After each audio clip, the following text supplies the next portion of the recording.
On continue les bilans de cette saison 2025 de MotoGP avec l'équipe satellite Honda, l'équipe LCR. N'oubliez pas de liker, partager, commenter et surtout vous abonner à la chaîne, c'est très important. Et nous on est parti.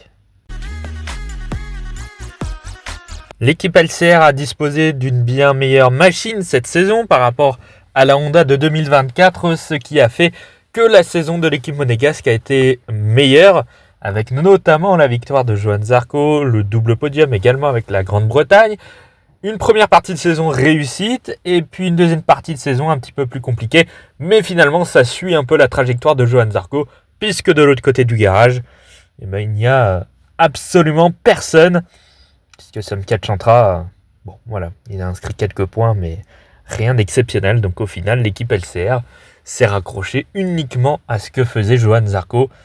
Et ils n'ont qu'un seul vrai pilote.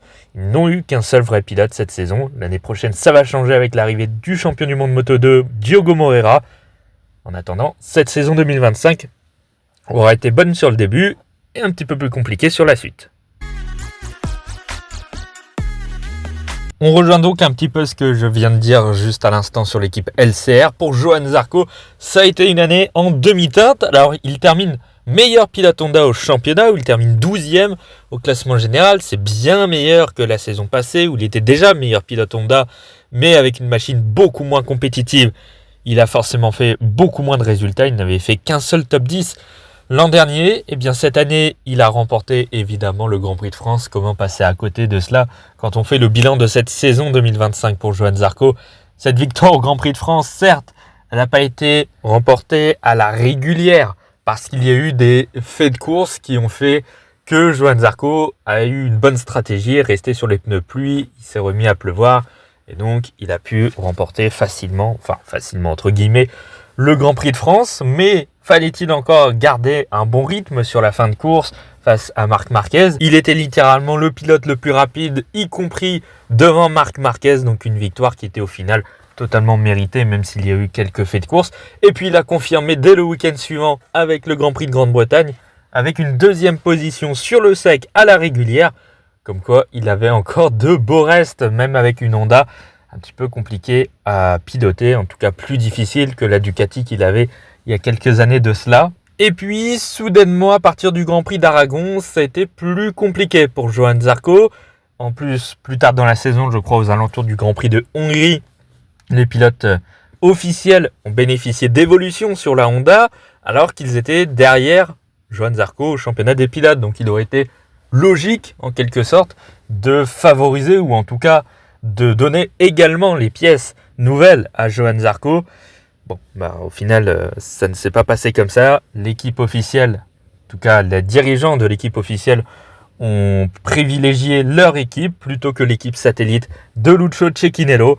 Ce qui a fait que Johann Zarco a roulé toute la deuxième partie de saison, en tout cas une bonne partie, avec l'ancienne version de la Honda, celle qui était moins performante au final, puisqu'on a vu tout de suite, à partir du moment où les deux Honda officiels avaient les évolutions, que ça fonctionnait tout de suite mieux et que d'un coup, Johann Zarco a été replacé dans un second plan derrière les deux pilotes officiels, Luca Marini et Joan Mir. À partir de ce moment-là, ça devenait beaucoup plus compliqué pour le pilote français de résister aux deux pilotes Honda officiels. En tout cas, les résultats étaient moins là.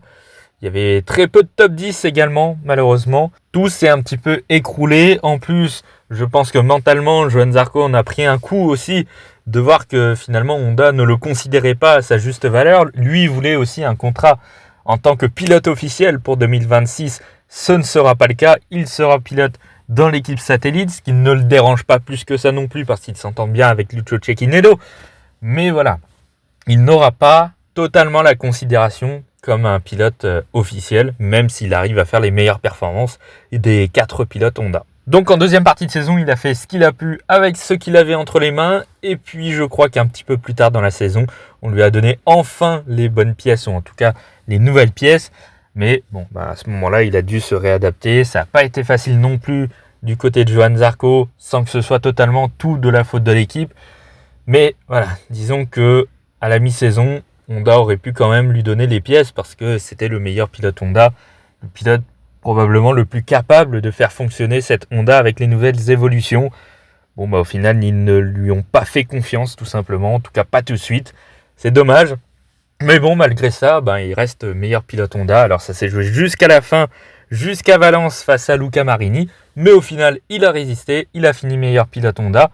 À la fin, c'était un petit peu mieux quand j'y pense, avec la nouvelle moto. Mais voilà, ça restait quand même assez compliqué. Disons que c'était pas le Johann Zarco qu'on avait en toute première partie de saison jusqu'en Grande-Bretagne, qui arrivait à faire des top 5, qui arrivait même à monter sur des podiums.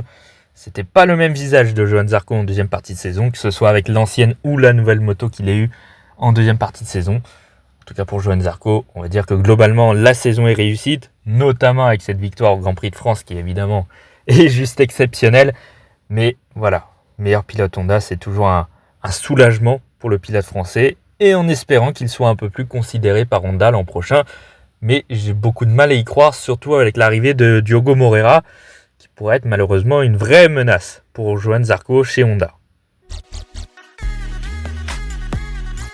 Et puis je pense qu'on va pas passer 3 heures sur le cas de Somkhat Chantra, qui est arrivé grâce à sa nationalité thaïlandaise dans l'équipe LCR, soutenu par un sponsor japonais ou asiatique, en tout cas avec Idemitsu. Bon, voilà, il était là pour remplacer Takaaki Nakagami, parti à la retraite comme pilote à temps plein. Mais bon, on s'attendait à ce que ça ne le fasse pas. Déjà en Moto 2, il faisait quelques performances de temps en temps, mais c'était pas fameux.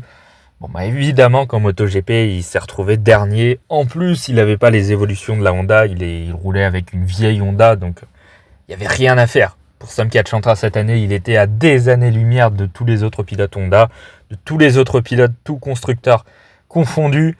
Il finit même derrière Lorenzo Savadori, par exemple. Je crois qu'il finit même derrière Augusto Fernandez, les pilotes test de chez Aprilia, de chez Yamaha. Bref, ça a été un réel carnage. Il a marqué quelques points dans la saison. Je crois qu'il en marque 7 au total. Enfin bon, il n'y a rien d'exceptionnel. Honda lui a fait un petit cadeau pour sa sortie en MotoGP, parce qu'il roulera dans l'équipe officielle Honda en Superbike l'an prochain. Mais même là, j'ai l'impression que même là-bas, ça va pas être fou.